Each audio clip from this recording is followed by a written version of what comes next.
Nous recevons à présent une PME de Guyancourt qui a déjà conquis la France avec ses jeux de société et qui part à l'assaut de la Chine. Nicolas Benoît, bonsoir.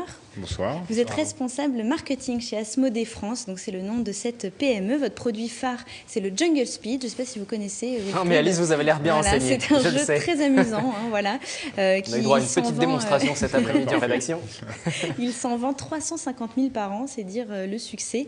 Alors, Comment est-ce que vous faites? Parce qu'avec le numérique, le succès des jeux vidéo, vous arrivez à vendre et à grossir pour une PME avec des jeux toujours plus créatifs. Vous en éditez une vingtaine par an.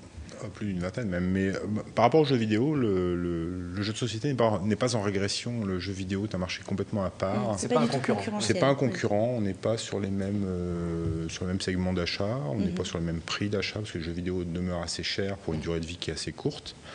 Il y a une concurrence féroce, il y a les achats dématérialisés, la piraterie, les copies, enfin toutes ces choses, tous ces problèmes que nous ne connaissons pas. C'est vrai qu'on ne peut pas pirater un jeu de société. Oui. Alors avec des photocopies, on peut le photocopier, mais c'est un peu compliqué. Et donc nous, en fait, le jeu de société, c'est quelque chose qui perdure. Ça permet de rassembler la famille, autour de jeux éducatifs, drôles, qui donnent une grande convivialité à l'intérieur de la cellule familiale. Donc c'est quelque chose qui perdure et qui est une tradition qui continue. Et le marché du jeu de société ne croît pas ni ne baisse pas depuis des années. On reste sur des niveaux qui sont constants, assez élevés. Alors vous avez réussi à faire grimper votre chiffre d'affaires assez rapidement, les chiffres donc, que j'ai en 4 ans, de 25 millions à 100 millions d'euros aujourd'hui. Alors 100 millions, c'est le groupe. Voilà, le groupe Asmodée. Voilà, parce qu'on a maintenant 6 pays. filiales à l'étranger, donc 100 millions d'euros de chiffre d'affaires pour l'ensemble du groupe, dont 50 millions réalisés à l'étranger à travers nos 6 filiales. Alors comment est-ce que vous trouvez toutes ces idées? Comment est-ce qu'on conçoit un jeu? Alors c'est la part importante de notre travail, puisque c'est la recherche et développement qu'on pourrait retrouver dans d'autres types d'industries. On a des gens qui sont spécialisés dans la conception de jeux. Et on travaille un petit peu comme des éditeurs de livres. On reçoit des manuscrits qui sont faits des prototypes de jeux qu'on essaye, qu'on teste. Donc une partie importante de notre travail consiste à jouer, à tester des jeux, donc c'est pas désagréable. C'est sympathique. Et donc on teste ces jeux, on les développe, on les sélectionne et on les met sur le marché. Donc les jeux que nous éditons sont vraiment des productions maison. Est-ce que parfois vous vous êtes trompé? Ah oui, ça arrive, oui, bien sûr. Oui. On édite entre 20 et 30 jeux par an. Donc forcément, il y a forcément des jeux auxquels on a cru, qui nous ont plu, mais qui n'ont pas rencontré leur public, qui ont pas fonctionné. Ça peut arriver, bien sûr. Oui. Et de l'idée à la création et puis à la vente, où est-ce que sont produits les jeux? Alors, la matière grise qui produit les jeux, c'est ici à Guyancourt. Nos bureaux sont à Guyancourt, donc on travaille en liaison aussi avec nos filiales pour le développement, pour qu'ils cadrent les produits par rapport à leur marché. Et après, la fabrication physique, l'impression, l'assemblage, se fait soit en Allemagne, qui est un grand pays de production de jeux, parce qu'ils ont une grosse tradition d'impression de jeux de société, c'est un gros marché, et éventuellement en Chine pour les jeux qui comportent des pièces en plastique. Mais on est en train de tendre à ramener ce type de production en Europe parce que la production chinoise présente aussi des inconvénients de délai, de fiabilité, de qualité qui peut parfois être pas forcément au rendez-vous. Et c'est aussi une volonté de favoriser le Made in Europe? Pas forcément. Après, c'est une entreprise, donc la volonté, c'est de faciliter la qualité du produit, parce que c'est notre cheval de bataille. Il faut que notre produit soit de qualité. Donc la qualité de produit, la rentabilité, ça va de soi. Et si effectivement, et l'Europe, c'est plus près, c'est plus simple en termes de logistique, en termes de coûts, en termes de gestion de la fabrication, aller sur place pour voir comment se déroule. Voilà, c'est beaucoup plus simple que la Chine. Alors ça ne veut pas dire qu'on fabrique plus rien en Chine, on continue, il y a des choses qu'on ne pourra pas rapatrier en Europe, mais on tend à avoir cette volonté-là. On a quelques images de vos jeux de société depuis tout à l'heure durant l'entretien. Alice, vous avez testé lesquels?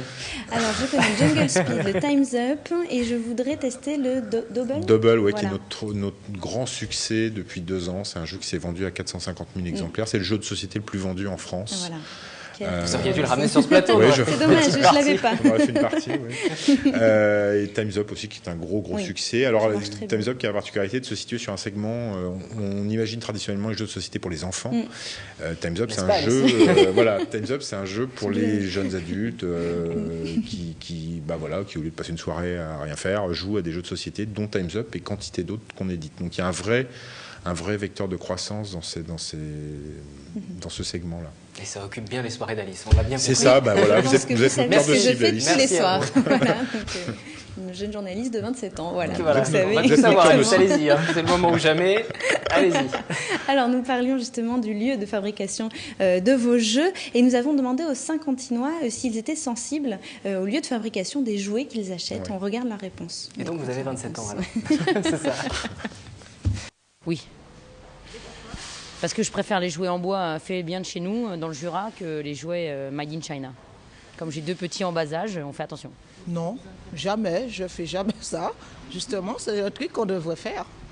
Oui. Pourquoi ? Parce qu'il y a certains jouets que je ne voudrais pas acheter. Je ne serais pas sûre que ce soit solide, que ce soit conforme à ce que je veux pour mes petits-enfants. Oui, tout à fait, c'est important pour vérifier qu'il n'y ait pas de risque pour les petits au niveau aussi bien des produits que si jamais ils mettent les objets à leur bouche. Si c'est vraiment le jouet que je veux, qui n'existe que dans un seul type, c'est vrai que j'ai tendance à ne pas regarder. Et je préfère les jouets fabriqués en France ou en Europe, plutôt que des jouets où on sait qu'ils sont fabriqués dans des mauvaises conditions. Alors Nicolas Benoît, on a l'impression que c'est plutôt important pour les gens, la provenance des jouets. Est-ce que si vous rapatriez toute votre production en Europe, ça peut être aussi un moyen de communication? Est-ce que vous allez peut-être communiquer là-dessus? Oui, disons que c'est un peu dans l'air du temps, donc forcément, oui, ça peut l'être, mais... j'entendais les gens qui avaient peur sur la qualité. Il y a des normes en Europe, on ne fait pas n'importe quoi, on n'importe pas n'importe quoi, donc le marché du jeu est très encadré. On peut pas mettre. Il faut que les gens soient rassurés. Tout ce qui est vendu en commerce, tout ce qui est vendu dans le commerce, en hypermarché, dans les grandes surfaces spécialisées, toutes ces choses sont contrôlées. Il n'y a pas de. Ça peut arriver qu'il y ait des choses qui passent à travers la maille du film, mais en général, les fabricants font très attention aux normes. Donc, il n'y a pas d'inquiétude à avoir sur ça. La seule inquiétude à avoir, c'est pour les emplois en France. Alors ça c'est un autre débat. Mais c'est vrai que les fabricants français, il y a très peu de choses qui sont fabriquées en France. Il y a quelques jouets en bois, effectivement, parce qu'il y a une tradition dans le Jura. Un peu d'injection plastique aussi, mais ça reste très... Et sinon, la grande majorité des choses sont fabriquées en Chine. Nous, notre particularité, c'est que nos jeux de société sont beaucoup imprimés en Belgique ou en Allemagne parce qu'on a des fabricants qui ont cette tradition-là et qui savent le faire vraiment bien. Alors Asmodée, c'est 170 employés dans le monde, dont 70 en France, vous le disiez. C'est ça. Voilà, vous êtes en train de vous développer à l'international. En 2011, vous avez vendu près de 6 millions de jeux dans le monde et maintenant vous partez en Chine. À petits pas. Alors comment est-ce que vous envisagez cette implantation? Parce que culturellement, c'est quand même assez différent de l'Europe. Il faut adapter ces jeux de société. Pas forcément. La Chine est un grand pays, beaucoup d'habitants, une classe moyenne émergente importante. Qui a le pouvoir d'achat d'acheter des produits occidentaux entre guillemets. Nous on y va tout doucement parce que justement c'est un grand pays qu'on va apprendre à connaître et on sait que c'est un peuple de gens qui aiment le jeu. Ils ont inventé le mahjong. Ils aiment les jeux de société, c'est avéré.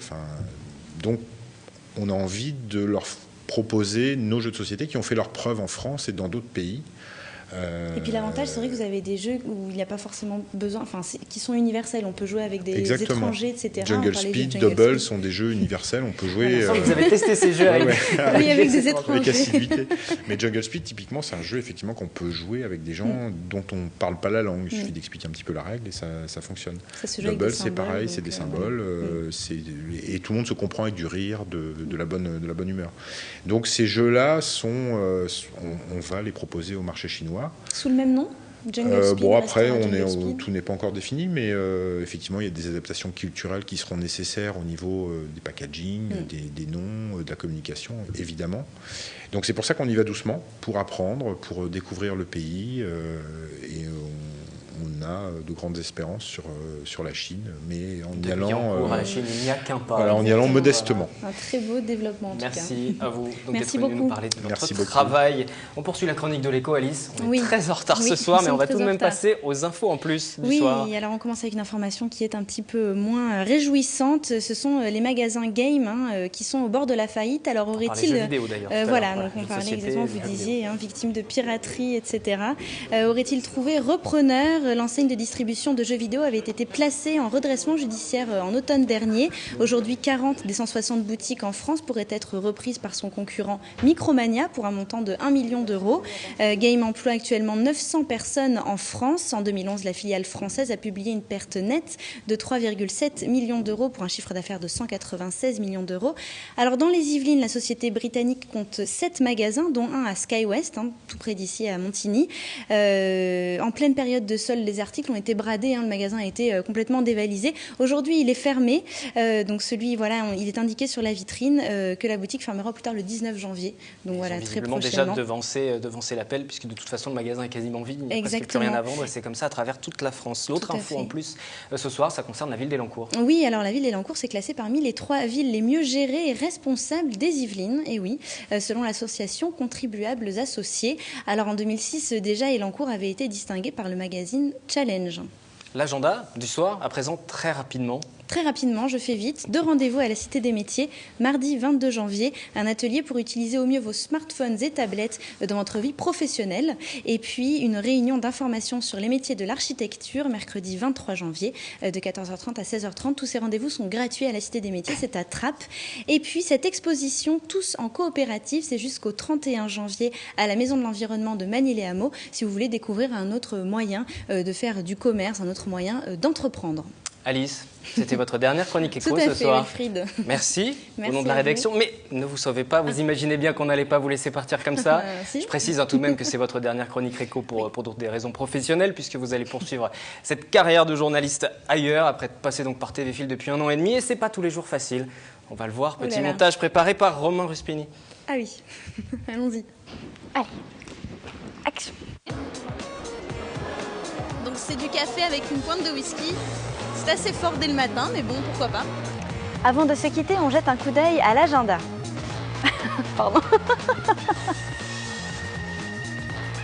Voilà, et on se retrouve pour la partie décryptage avec Alice. Bonsoir Alice. Bonsoir. Ne riez pas parce qu'on va parler d'un sujet sérieux. Tout à fait. Une réunion d'information. C'est parti, je vais commencer à rigoler. C'est le dernier, c'est pour ça. On a l'impression, pour y avoir passé un petit... Alors, je vais prendre mon lancement parce que je ne vais pas raconter mes vies. Attends, qu'est-ce qu'il faut que je dise en fait? Attends, mais non, parce que tu me fais rire. Mais j'ai rien fait. Je sais. Non. Ah non, tu fais rien, déjà ça marche. Cette entité existe depuis le 1er juillet 2010. Bonsoir, excusez-moi, ça commence bien. J'ai envie d'aller me coucher. C'est de 10h à 11h30. 30. Et qu'est-ce que j'ai là? Ça me sort. Non. Aux premières et dernières fois, je m'excuse auprès de tous les Marseillais. Vraiment, je suis désolée. Votre famille. Oui, ma famille, mon frère surtout, mon frère. Et voilà, c'est sur une note... Et vous m'aviez fait porter un maillot de l'OM, Oui, bravo. Voilà. On précise réussi. tout de même que vous êtes de Marseille et c'est pour ça c'était difficile, mais on avait réussi à vous faire porter ce maillot de Paris. Merci Alice pour votre bonne humeur, votre sourire sur ce plateau. Ne pleurez pas. Non, ce n'est qu'un au revoir. Merci à vous, merci à notre invité de ce soir. Et merci beaucoup encore. Merci beaucoup. Alice, le 7-8 qui se poursuit ce soir. Un peu de culture, les moutons amoureux en Islande. Si j'ai bien suivi le conducteur, je crois qu'on va parler de ça tout de suite. Le spectacle que vous allez voir s'appelle Kindur. En Islande, ce mot signifie mouton. Les moutons islandais sont beaux. Des danseuses moutons, des enfants spectateurs et acteurs, des chœurs de laine et de lumière, Kindur, c'est avant tout un spectacle conceptuel. Tout part des images. Et c'est tout, en fait, c'est comme une scénographie. Et nous, on danse avec les images, en fait, pour les faire parler. C'est un voyage à travers les saisons de l'Islande et à travers aussi l'imagination de ces moutons comment il voit les 4 saisons.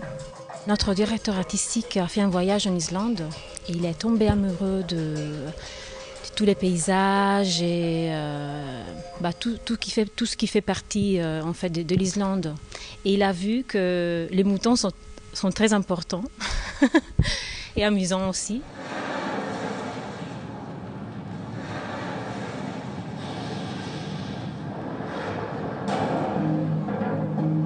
Au début du spectacle, chaque enfant du public reçoit un petit cœur en laine qui permettra de communiquer avec les artistes sur scène. Lorsque le cœur s'allume, les enfants savent qu'ils doivent monter sur scène. Il en découle une connexion, un jeu entre eux et les danseuses.